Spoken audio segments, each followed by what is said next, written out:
Hey guys, and welcome to a brand new video on my channel. In this video, we're going to go over the other item, which has been released with the new treasure hunter promo, the foresight and skilling promo.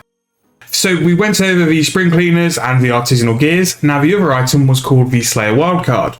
Now the Slayer wildcard, like the gears and also the spring cleaners, is viable on organic change. So here I'm just going to go and test the price and see what sort of price it is. So the Slayer wildcard, I'm just going to go and test the price for it in the GE. I believe they are quite expensive at the minute. Again, this is sort of the problem I was explaining during the spring cleaner and the artisanal gear video. They're limited on how to come into the game, and this was basically what the problem with the gears are. And because of this, there's no real volume and they're high price, so it'll never really get much use. Now there, it's not selling for 100k. Let me see if I can sell one. If I was put one in the GE, what would it sell for? Yeah, so they're pretty much going for 100k each, and for that price, they're not worth what we'll be using them for. However, I wanted to explain them and go through what they do. So again, this is treasure hunter reward. I believe this should come through the game and should come through like playing the game. This could be a perfect thing to include in new holiday events now. So with the holiday events, we have things like the Silverhawks Downs, the Tight Springs, basically all the untradeable stuff which we sort of keep in the bank, and we do get use, but it gets used every now and then. I do think Slayer wildcards, similar to how we get the Slayer VIP tickets, would be a really good thing to add into holiday events to give us a chance to do things like that. So what a Slayer wildcard basically does is you can use it on things which aren't a Slayer task. I'll show you these on the wiki now. So here are the monsters where these sort of tickets will have the most benefit. So you can use these on a task which you're not even on a task for, and what they'll basically do is give you Slayer XP, but also put you on the Slayer XP drop rate. Now there are some monsters in the game which have a very sort of high drop rate on a certain item, and if they're on a Slayer task, that drop rate is normally either halved or a lot lower. So if you use these cards while doing the Slayer task, it will reduce the rate to your Slayer task rate. A great example of this would be Lava Strike Worms. So if I was to go into these now and go through this. So here we can see the drop rate for all the Wilderness Worms, all the Lava Strike Worms. You've got the Spike, the Hearts, and the Scalp. So basically if you were to kill these monsters off task, you're looking in a 1 in 12.288 drop rate of getting these gonna drop.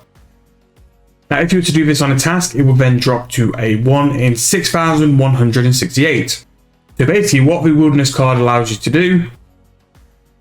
So what the Slayer card then allows you to do is to kill the Lava Strike Worm without a Slayer task, but still receive both the Slayer drop rate and the Slayer XP at once. Now you might think this is quite sort of a low-key, not too good of a reward. However, if you're someone who's sort of going for collection logs, which RS3 does have, they have the Slayer Codex and the Slayer logs. This will give you a chance to start hunting monsters off task and a chance to get the slowest possible rate of a drop, the Slayer task rate, while not even being on a task. So if you needed to hunt a monster specifically, you're not wasting your points for cancels, you can just use these tickets to go after and kill that monster. Now this is what will bring a price to these Slayer wildcards, and it will be something very good for people who have a use for them.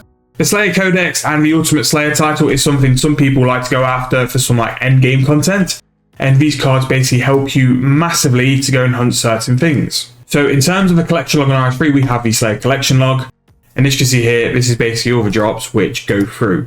Now it doesn't affect any of the pets, as you can see by here, but there are some items which are very, very hard to obtain and will definitely give you some massive progress along the way. Again, the Lava Strike Worms, the drops are very rare. They will be a nice big boost to that. The Wyvern Crossbow can be a pain for some people as well. That will help. Cinders and the Ritual Shard, again, can cause people some problems. The Abyssal Scrooge drop as well. That's a 300 mil drop, which you can go and sort of camp Abyssal Lords, which are a very good task anyway. Get Slayer XP while not having the task and still have the best chance at the drop. Camel Staff as well is something which a lot of people struggle with. But again, it gives you some chance at doing that. One thing which isn't included is Soul Gazers for the Hex Hunter bow, which is a little bit sad, but it is what it is. But it also allows you to kill things like Edemus outside of an assignment, but you do lose one card per kill. Now, if these cards are costed the best part of 100k, in a minute, it's absolutely not worth it. If it were to drop to 1k or sub 1k, then you need to balance out, well, what is this drop worth to me? Is it good sort of RSGP wise? or is it going to be good XP as well? Because you will get Slayer XP while doing this. Twin Term is like a concept. It's a really good idea. And it's something which I think can help a lot of people. It doesn't completely devalue the Slayer collection log, but it does definitely make some elements of it easier. I'm really happy as well it doesn't include the pets for like Edemus or Ripper Demons or anything like that, because those are the really rare drops, and I think that's when people will start to get salty. A lot of these drops, maybe apart from Lava Strike Worms, are obtainable. You might go dry, but you won't go massively dry. But it's a nice little concept of a nice little concept of a nice little item which will help people slay. As long as the supply is maintained to where it's a decent level so people actually get to use them, but not too much to where people can just basically buy them and power through the collection log. I think Jaggers just need to get that balance right. I think holiday events is the best place to bring them in. Bring them in similar to the VIP tickets. They really help players out. And for me especially, I know doing like a Christmas event or the Easter event or anything which brings them in basically sees me out until the next one.